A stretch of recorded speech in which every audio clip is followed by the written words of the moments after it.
चांद किसी का हो मगर चांदनी तो सबकी होती है। तुम दीपक किसी के हो मगर रोशनी तो सबको होती है, रोशनी तो सबको होती है। आज हम आपको एक ऐसी प्रेरणादायक कहानी सुनाने जा रहे हैं, एक साधारण अज्ञानी युवक की जो अपनी बुद्धि और परिश्रम से कालजयी महाकवि बन गया। यह कहानी है कालिदास की, जो कभी एक मूर्ख थे लेकिन अपने ज्ञान और साधना से अमर हो गए। उज्जैनी में एक विदुषी राजकुमारी विद्युत्मा बहुत सुंदर थी, जिसे अपनी बुद्धिमानी पर बहुत घमंड था। उसने शर्त रखी थी कि वह विवाह केवल ऐसे व्यक्ति से करेगी जो ज्ञान में उससे श्रेष्ठ होगा। लेकिन किसी भी विद्वान को वह अपने तर्कों से हरा देती। दूर दूर से आए विद्वान उससे हार गए। तब विद्वानों के मन में ग्लानि उत्पन्न हुई। उन्होंने राजकुमारी से बदला लेने के लिए एक चाल चली और एक मूर्ख युवक की खोज प्रारंभ करी। तब उन्हें जंगल के किनारे एक पेड़ पर एक युवक नजर आया। वह इस शाखा को काट रहा था जिस पर वह बैठा था। कालिदास देखने में बहुत सुंदर थे, लेकिन शुरुआत में वे अनपढ़ और मूर्ख थे। विद्वानों ने उनसे समझाया और कहा कि तुम्हें मौन में ही उत्तर देना है। अगर तुम ऐसा करोगे तो तुम्हारी शादी एक सुंदर राजकुमारी से हो जाएगी। इसके बाद कालिदास को सुंदर वस्त्र पहनाकर उसे विद्वान के रूप में राजमहल में शास्त्रार्थ के लिए प्रस्तुत किया गया और कहा, यह वक्त मौन साधना में है, आपके उत्तर केवल संकेत में देंगे। राजकुमारी मान गई और शास्त्रार्थ शुरू हुआ। विद्युत्मा ने एक उंगली उठाई। इसका तात्पर्य था ईश्वर एक है। कालिदास ने समझा कि मेरी एक आंख फोड़ना चाहती है। तब उन्होंने 2 उंगली उठा दी और कहा, सोचा कि मैं 2 आंख फोड़ दूंगा। पंडितों ने कालिदास की और राजकुमारी को समझाया कि ईश्वर एक है। आपने ठीक कहा, प्रकृति और विश्व के रूप में अलग अलग धारण करता है। फिर राजकुमारी 5 उंगलियों से अपना पंजा उठाया। तब कालिदास ने समझा कि मुझे चाटा मार रही है। तब उन्होंने मुट्ठी बांध ली।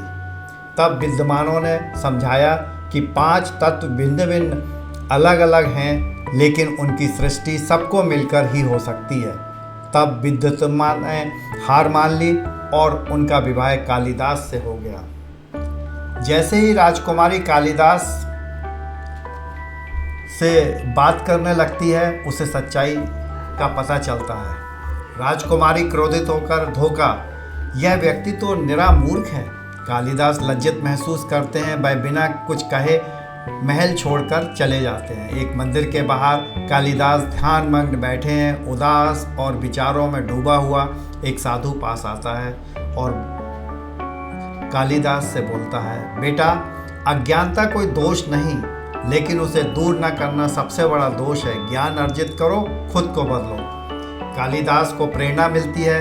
वह हिमालय की ओर प्रस्थान करते हैं, जहां वह एक कठोर तपस्या करते हैं, ग्रंथों का अध्ययन करते हैं, दिन रात मेहनत करते हैं। उन्होंने कठोर साधना की, वेदों, शास्त्रों और साहित्य का गहरा अध्ययन किया। धीरे धीरे वह एक महान कवि बन गए। महाकवि कालिदास महाराजा विक्रमादित्य के दरबार में 9 रत्नों में से एक थे। उनके संबंध में कहा जाता है कि माँ काली के आशीर्वाद से ही वह परम विद्वान बने और उन्होंने अपना नाम कालिदास रखा।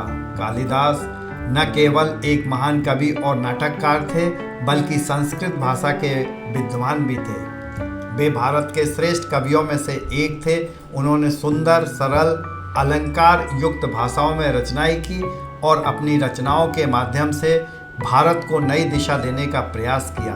कालिदास अपने साहित्य में अद्वितीय थे।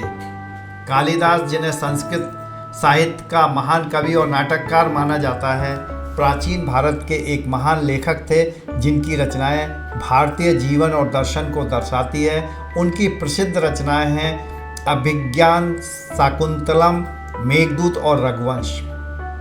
कालिदास की यह कहानी हमें सिखाती है कि परिस्थितियां चाहे जैसी भी हों, यदि मन में जिद और लगन हो तो कोई भी साधारण व्यक्ति असाधारण ऊंचाइयों तक पहुंचा जा सकता है। मेहनत ही सफलता की असली कुंजी है। लहरों के साथ तो सभी चल सकते हैं, पर आदमी वो है जो लहरों को चीर कर आगे बढ़ता है। अगर हमारी आपको यह वीडियो पसंद आई हो तो लाइक करें, चैनल को सब्सक्राइब करना ना भूलें। मिलते हैं ऐसी नई कहानियों के साथ। धन्यवाद।